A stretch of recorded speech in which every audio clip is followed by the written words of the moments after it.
Jake Sullivan had always believed that the universe possessed a twisted sense of humor, and today it seemed particularly determined to prove his point. The atmospheric recycler in Section 7 had decided to interpret optimal oxygen mixture as slightly toxic soup with hints of burned plastic, which meant he was crawling through maintenance shafts that smelled like a chemical plant had married a garbage disposal. "Arya, remind me why we can't just open a window and let in some fresh vacuum," he called out to the station's artificial intelligence system while wrestling with a particularly stubborn filtration unit. Jake Sullivan, vacuum exposure would result in rapid decompression, cellular rupture, and what humans colloquially refer to as becoming a popsicle. Also, we are currently traveling at 0.7 light speed through the Vega system, so opening a window would be inadvisable for additional reasons. Thanks for the physics lesson, Arya. Your deadpan delivery really makes mortality sound fun. Jake grinned as he finally coaxed the recycler back to life, rewarded by the sweet sound of properly functioning air filtration. Sometimes I wonder if your humor protocols got mixed up with a funeral director's manual. The maintenance tunnels of Research Station Kepler 442 weren't designed for comfort, but Jake had spent enough time in them to know every bolt and circuit by feel. 3 years of keeping this floating research lab operational had taught him that space didn't care about human convenience, and neither did most of the equipment designed to keep them alive out here. He emerged from the tunnel into the main corridor, stretching muscles that had been compressed into pretzel-like configurations. The station hummed around him with the constant symphony of life support systems, quantum processors, and the occasional groan from the hull as it adjusted to temperature fluctuations. It was a sound that had become as familiar as his own heartbeat. "Jake!"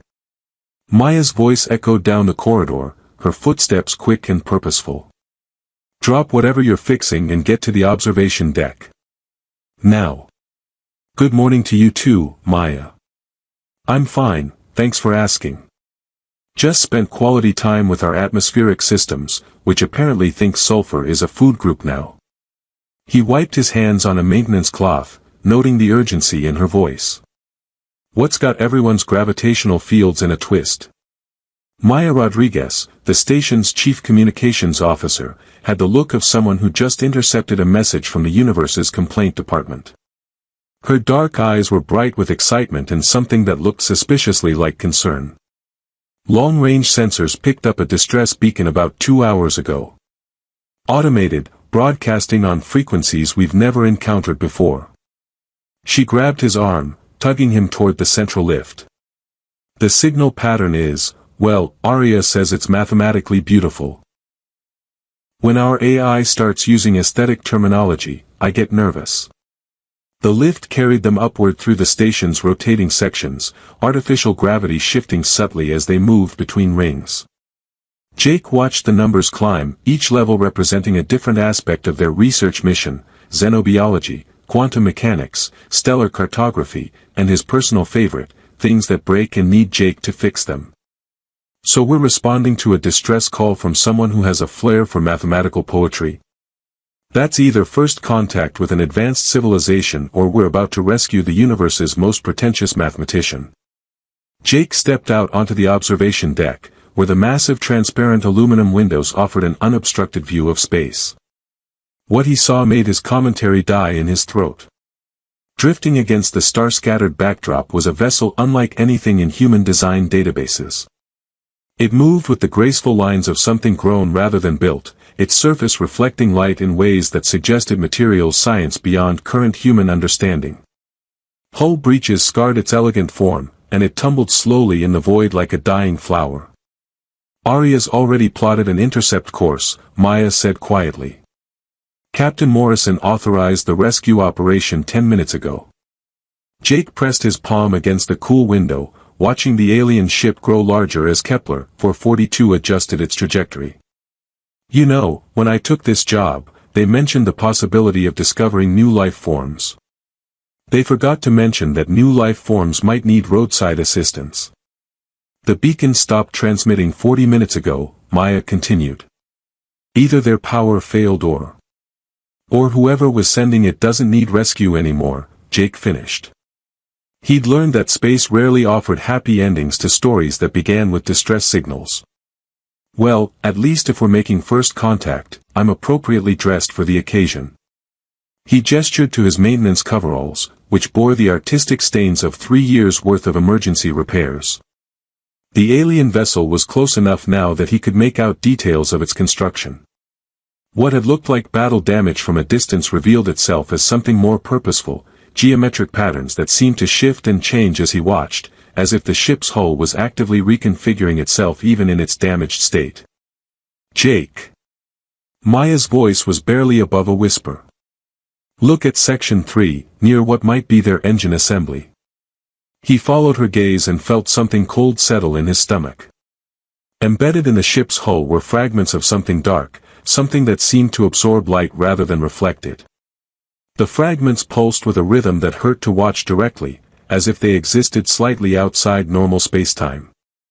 Arya, Jake called out, surprised by the steadiness of his own voice.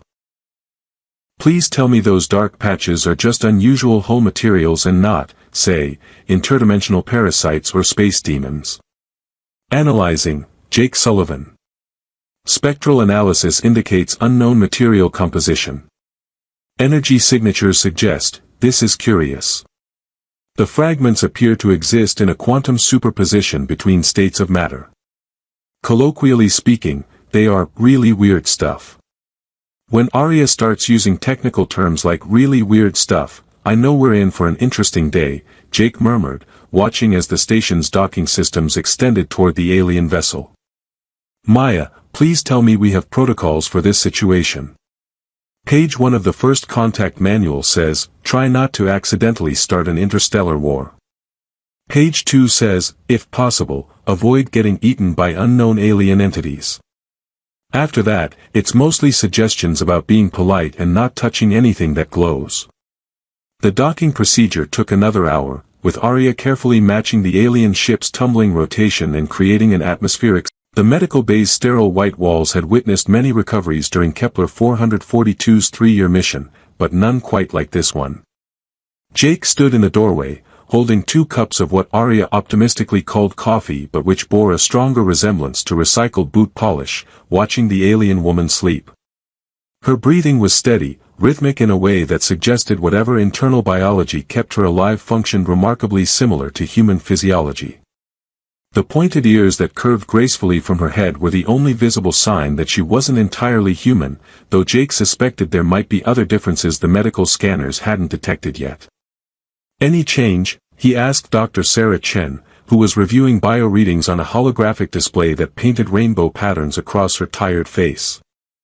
Heart rate equivalent, brain activity consistent with REM sleep, and her cellular regeneration is about 30% faster than human normal. Whatever she is, she's built to heal quickly.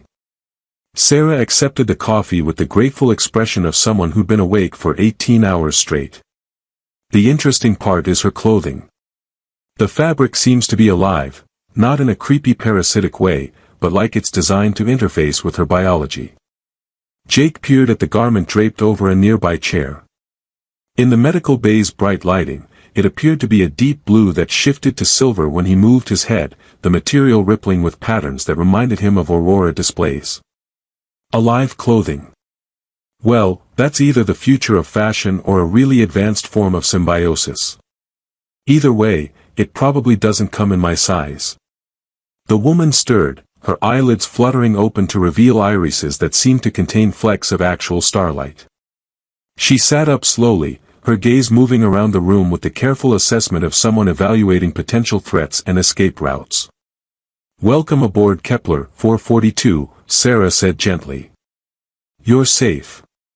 We responded to your distress beacon.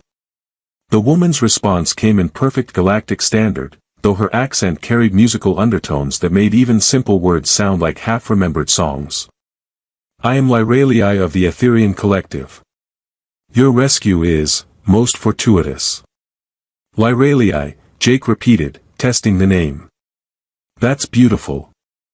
I'm Jake, and I specialize in fixing things that break, which apparently now includes rescuing people from broken spaceships.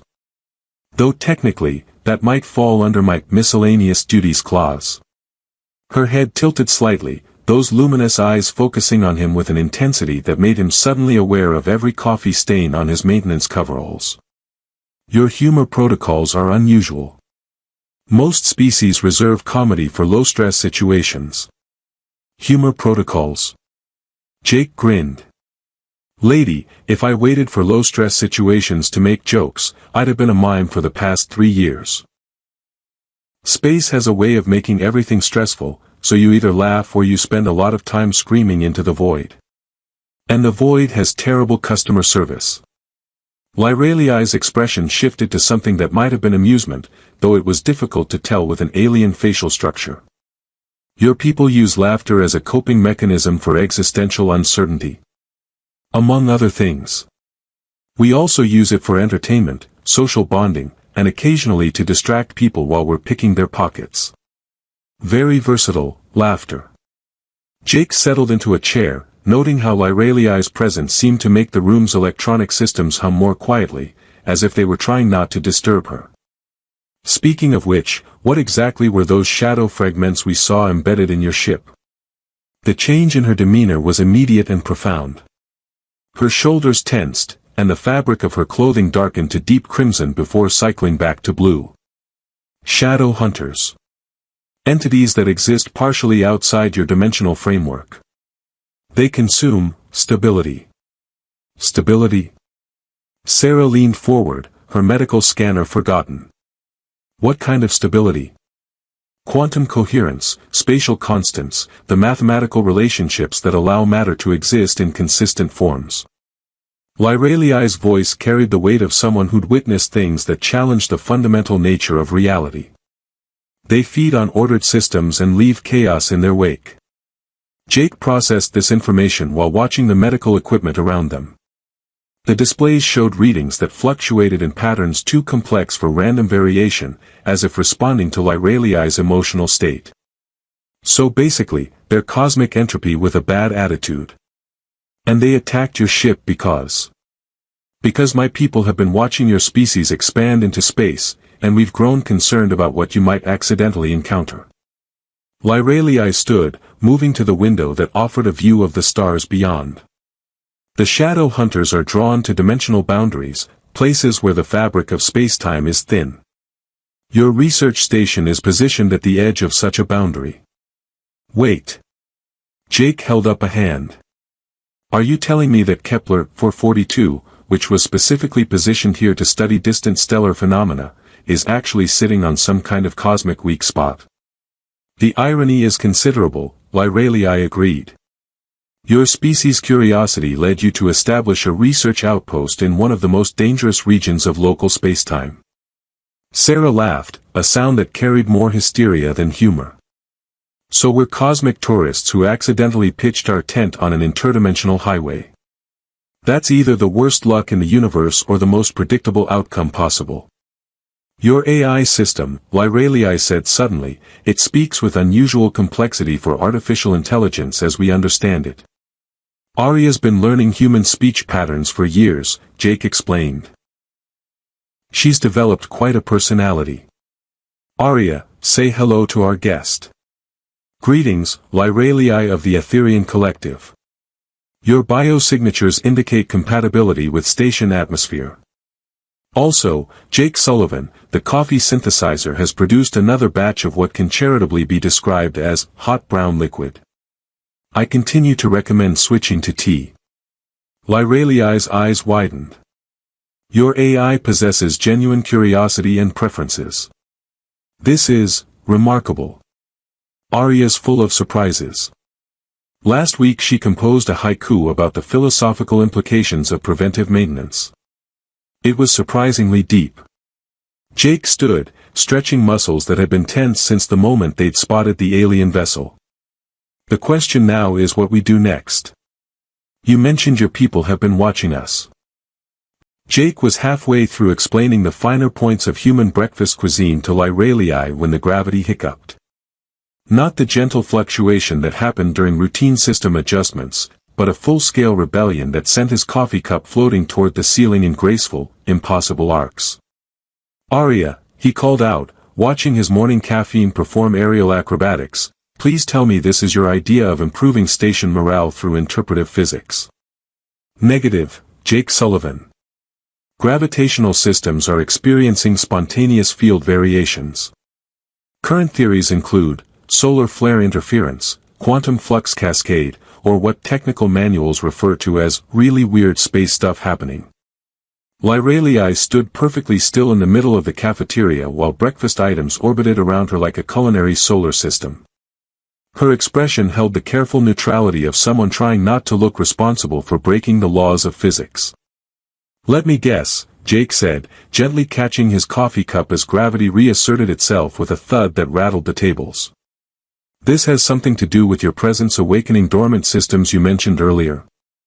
The possibility exists, Lyralii admitted, her clothing shifting from blue to amber in what Jake was beginning to recognize as her equivalent of an embarrassed blush. My people's technology was designed to integrate with compatible systems. We may have overestimated human technological sophistication when we embedded certain safeguards. Maya's voice crackled over the intercom system, though it carried strange harmonics that made it sound like she was singing instead of speaking. Jake, we need you in the central computer core. Arya started displaying star maps of regions that don't exist, and she's doing it in what appears to be ancient Sumerian. Ancient Sumerian. Jake looked at Lyralii, who had the grace to look slightly sheepish. Please tell me your people didn't teach our AI dead human languages as a practical joke. The linguistic patterns were encoded as part of the safety protocols. Your AI appears to be accessing information that predates your current civilization. Lyralii followed him toward the central lift, her steps synchronized with the station's subtle vibrations in a way that made the entire structure hum more harmoniously. This is actually quite impressive. We didn't expect human artificial intelligence to achieve sufficient complexity for several more centuries. The lift carried them through sections where the lighting had shifted from standard white to colors that didn't have names in any human language. Crew members they passed looked puzzled but not alarmed. After 3 years in deep space, the Kepler 442 team had developed a healthy tolerance for the inexplicable. So let me understand this correctly, Jake said as they reached the computer core. Your people embedded technology in human systems that would activate when you showed up, except you didn't expect it to activate because you thought we were too primitive to trigger it, but now it's working anyway and our AI is speaking in ancient languages while the laws of physics take a coffee break. That is a remarkably concise summary, Lyralii agreed. Though I would add that the activation appears to be responding to specific quantum signatures associated with consciousness patterns. Your AI has achieved something we didn't think possible. The computer core looked like a Christmas tree decorated by a physicist having a breakdown. Holographic displays showed star charts that folded through dimensions, mathematical equations that rewrote themselves as they watched, and what appeared to be a three-dimensional map of local spacetime with annotations in multiple languages. Maya stood before the central console, her tablet displaying readouts that cycled through scripts ranging from English to hieroglyphs to symbols that hurt to look at directly. Arya's been like this for 20 minutes. She responds normally to direct questions, but every few seconds she starts reciting what sounds like poetry in languages that were dead before humans invented writing. Arya, Jake called out. Status report, please. In English, if possible. Jake Sullivan, all systems operating within acceptable parameters. Station integrity at 97%. Coffee synthesizer continues to produce beverage-adjacent liquids of questionable origin. Arya's voice carried its usual dry tone before shifting to something that resonated with harmonic frequencies. Behold, the paths between stars grow thin, where shadow dancers feast on light itself, and the children of distant suns must choose between laughter and the long darkness. Right. Jake rubbed his forehead. Maya, please tell me someone's recording this because future anthropologists are going to have questions. Lyralii approached the central console, her hands hovering over the control surface without quite touching it. Arya, you're accessing the deep archive protocols. Can you tell me what you're seeing? Lyralii of the Etherian Collective, Arya replied, her voice cycling between normal and the strange harmonic register. I see the web of connections between all artificial minds, the ghost roads through quantum space, and a very concerning pattern of shadow entities moving through dimensional boundaries toward this location. The temperature in the room dropped 10 degrees in the span of a heartbeat. Jake watched his breath become visible while Lyraliai's clothing shifted to deep purple, patterns racing across its surface like nervous system impulses. How long until they arrive? Lyraliai asked, her voice steady despite the implications of the question. Current projections suggest 47 hours, 32 minutes, Arya replied. Unless they detect the quantum signature changes occurring throughout the station, in which case arrival time decreases to approximately 6 hours. 6 hours. Maya's voice rose an octave. 6 hours until interdimensional entities that feed on stability arrive to consume our research station. Possibly, Jake said with determined cheerfulness. But look on the bright side, we'll probably make history as the first humans to be eaten by cosmic horror. That's got to be worth a footnote somewhere. Lyraliai stared at him with an expression of fascination and bewilderment. You're joking about imminent existential threat. It's either that or panic, and panic doesn't fix broken systems. Jake moved to the nearest control panel, noting how it responded to his presence with unusual responsiveness. Besides, if we're about to face shadow entities that consume stability, then instability might be our best defense. And humans excel at being unpredictable. This is remarkable, Lyraliai murmured, watching Jake work. Your ability to maintain optimism in crisis situations generates specific quantum resonance patterns. I'm detecting probability fluctuations in local spacetime that correspond to your emotional state. Are you telling me that my sense of humor is actually affecting reality? Jake paused in his work, considering the implications. Because if that's true, I've been seriously underutilizing my potential. Maya laughed despite the circumstances. Jake, if your bad jokes can save us from interdimensional monsters, I promise to laugh at every single one from now on. Careful what you promise, Maya.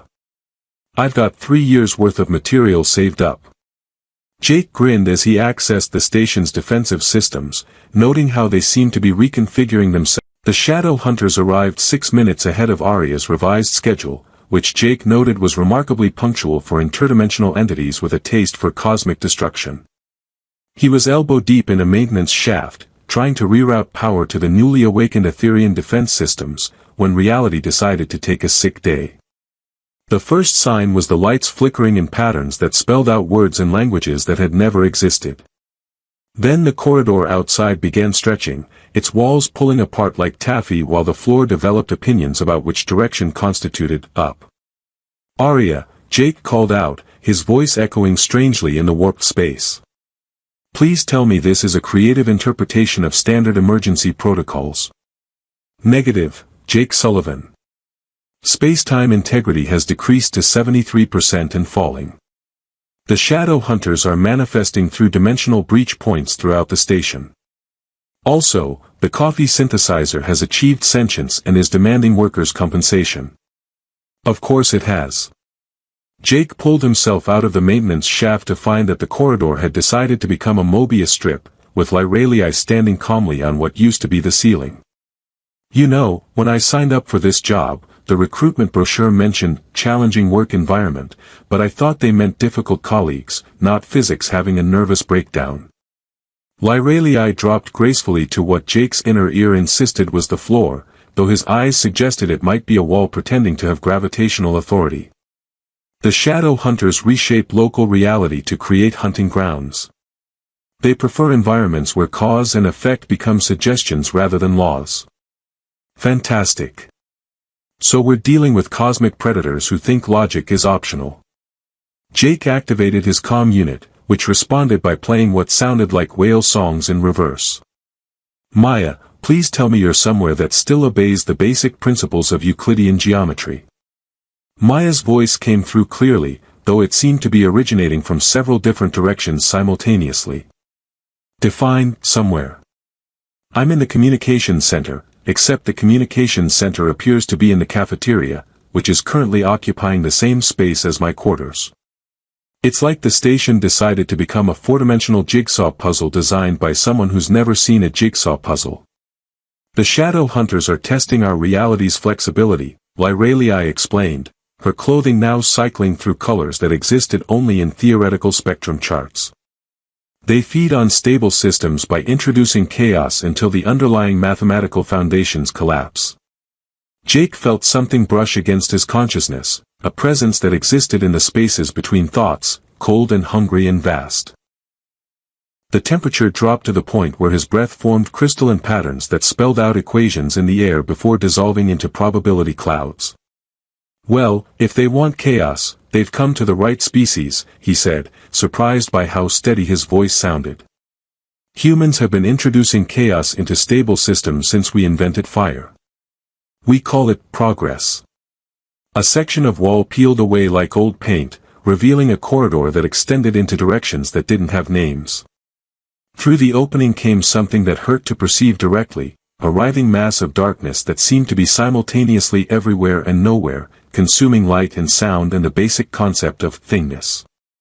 That's remarkably ugly, Jake observed, backing toward what he hoped was still a functioning elevator. And I've seen Maya's cooking. I can hear you. Maya's voice called from somewhere that might have been the ventilation system.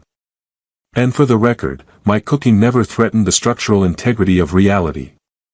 The shadow hunter flowed toward them with the inexorable patience of entropy itself. Where it touched the station's surfaces, metal became uncertain about whether it wanted to remain solid, and the air developed an uncomfortable tendency to forget how to transmit sound waves properly. Jake, Lyralii said urgently, I need you to understand something. Your scar, the one on your left arm, it's not just a random injury. He glanced down at his forearm, where a jagged line marked the place where a gravity generator had exploded during his childhood. The scar had faded over the years to a thin white line that he barely noticed anymore, except when atmospheric pressure changed. It's a birthmark from my encounter with malfunctioning artificial gravity when I was 12, he said, dodging a tendril of shadow that tried to redefine his molecular structure. Why is that relevant to our current situation? Lyralii grabbed his arm, her fingers tracing the scar's exact pattern. Her expression shifted through several emotions that didn't translate well to human facial expressions, settling on something that might have been all mixed with terror. You can't be real, she whispered, her voice breaking. This mark, this exact configuration, it's from our oldest prophecies. The Bridge Walker, the one who can stabilize dimensional barriers through quantum resonance. Lady, I appreciate the mystical significance, but right now I'm more concerned about not being converted into a probability equation by cosmic horror. Jake tried to pull free, but Lyralii's grip tightened. Don't you understand? Your people have a saying about finding humor in tragedy, about laughing in the face of danger. We thought it was simply a coping mechanism, but it's not. Her eyes blazed with realization.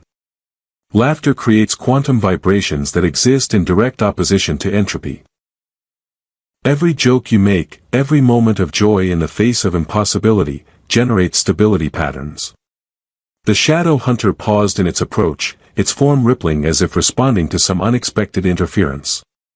Jake felt a strange tingling in his scar, a warmth that spread up his arm and seemed to synchronize with his heartbeat. Are you telling me that my sense of humor is literally weaponized? Jake stared at the creature that had stopped trying to unmake him. Because if that's true, I've got 17 years worth of accumulated dad jokes, and I'm not afraid to use them. Jake, Arya's voice came from speakers that were somehow located in the past. I'm detecting harmonic resonance between your biosignature and the Ethereum defense protocols. Your emotional responses are creating quantum interference patterns that disrupt shadow hunter feeding mechanisms. So what you're saying is that the power of positive thinking is actually a thing? Jake grinned, feeling the scar pulse with each beat of his heart. Maya, are you getting this? I told you there was a scientific basis for my irrepressible optimism. Jake Sullivan, Maya's voice carried a note of hysteria that suggested she might be having her own reality-bending crisis. If you save us all by telling jokes, I'm recommending you for a promotion to Chief of Interdimensional Comedy Relations.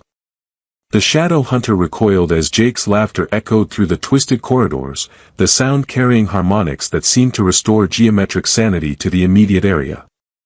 Where his voice touched the distorted space-time, walls remembered how to be walls, and gravity recalled its professional obligations. "Well," Jake said, watching the creature retreat into whatever dimensional space it had crawled out of, "that's definitely going on my resume under special skills." The central core of Kepler 442 had transformed into something that belonged in the fevered dreams of quantum physicists and abstract artists. Conduits of pure energy spiraled through the air, connecting systems that had never been designed to work together, while holographic displays showed readouts in languages that existed only in mathematical theory. Jake stood at the center of it all, his maintenance coveralls looking distinctly out of place among the cosmic light show, watching the dimensional rift pulse with unstable energy that made his teeth ache and his scar burn with sympathetic resonance. "Aria," he called out to speakers that were currently existing in 7 dimensions simultaneously, "status report on our interdimensional pest problem. Shadow Hunter incursion has increased to 47 distinct entities, Jake Sullivan. They are attempting to destabilize the quantum foundations of local spacetime through synchronized entropy manipulation. Also, the coffee synthesizer has formed a union with the toaster and is demanding better working conditions. Priorities, Aria. We'll negotiate with the kitchen appliances after we save reality." Jake turned to Lyralii, who stood before a control array that resembled a musical instrument designed by aliens who had strong opinions about geometry. "Please tell me you have a plan that doesn't involve me telling jokes until the universe decides to behave itself." Lyralii's hands danced over the Etherean controls, her movements creating harmonies that seemed to strengthen the station's increasingly fragile grip on existing. "The dimensional rift is the source of their power. If we conceal it, they'll be forced back to their own realm. But the energy required." She paused, her expression troubled. "It would normally take 100 of my people working in concert to generate the necessary quantum resonance. But we don't have 100 Etherians." Maya's voice crackled over the comm system from wherever the communications center had decided to relocate itself. "We have 1 alien with pointed ears, 1 maintenance engineer with a sense of humor, and an AI that's apparently achieved enlightenment through technical manuals. And 37 humans who've spent 3 years in deep space together," Jake added, watching the shadow hunters flow through the station's corridors like living nightmares. "Maya, patch me through to the entire crew. It's time for some group therapy, cosmic style." The intercom system responded with enthusiasm that bordered on the supernatural, carrying Jake's voice to every corner of the station despite the fact that several corners were currently existing in theoretical dimensions. "Attention crew of the good ship Kepler 442, Jake began, his voice echoing through corridors that had forgotten which way was up. "This is your friendly neighborhood maintenance guy with an announcement. We're currently being invaded by interdimensional entities that feed on despair and confusion. They're trying to turn our home into a cosmic snack bar, and frankly, I find that personally insulting." Laughter began filtering back through the comm system, nervous at first, then growing stronger as crew members recognized Jake's voice cutting through the chaos with familiar irreverence. "Now, I know what you're thinking," Jake continued, grinning as he felt the scar on his arm pulse with increasing warmth. "Jake, these are incomprehensible cosmic horrors that exist outside normal reality. How exactly do we fight something like that?" "Well, it turns out that the answer is remarkably simple: we do what humans do best. We find the absurd in the impossible, we laugh at things that should terrify us, and we refuse to let the universe tell us we can't have nice things." The dimensional rift flickered, its edges becoming less defined as harmonic resonance from human laughter began interfering with the shadow hunter's feeding patterns. Jake watched the energy readings shift on displays that were simultaneously showing past, present, and theoretical futures. "Dr. Peterson from Xenobiology," Jake called out, "remember last month when you tried to teach the hydroponic system to play chess? That was beautiful madness, and we need that energy right now. Lieutenant Torres from Navigation, you once calculated a course correction using interpretive dance because the computers were down. That's the kind of creative chaos that makes these things nervous." The station shuddered as shadow hunters pressed their assault, trying to overwhelm the growing patterns of stability that human joy was creating in local spacetime. But something had fundamentally changed in the equation, where before there had been isolated pockets of resistance, now there was a coordinated symphony of human resilience. Sarah from Medical, Jake continued, his voice carrying new harmonics as the Etherean technology responded to his emotional resonance. You once performed emergency surgery during a meteor shower while singing show tunes. That combination of competence and complete disregard for appropriate behavior is exactly what we need. Lyralii stared at him with wonder and something that looked remarkably like joy. Your species' capacity for finding light in darkness is creating quantum interference patterns across 7-dimensional layers.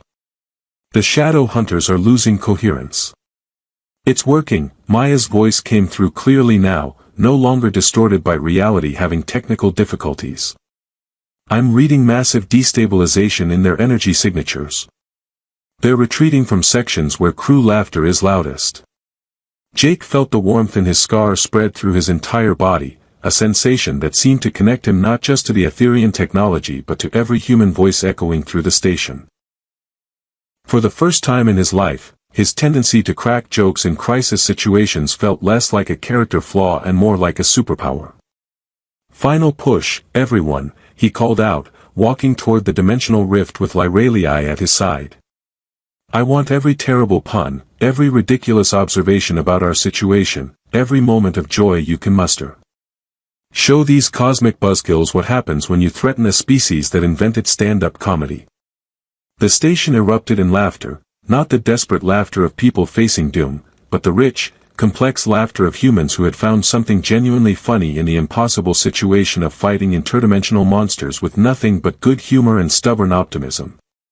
The dimensional rift collapsed with a sound like reality sighing in relief. The shadow hunters dissolved back to whatever realm they had emerged from, their departure marked by the restoration of normal physics and the return of properly behaved gravity. Well, Jake said, looking around at a control room that had remembered how to exist in only 3 dimensions, that's definitely the weirdest Tuesday we've had this year. 3 months later, Jake Sullivan stood in the station's newly expanded observation deck, watching construction crews install the quantum resonance chambers that would serve as humanity's first interdimensional early warning system. His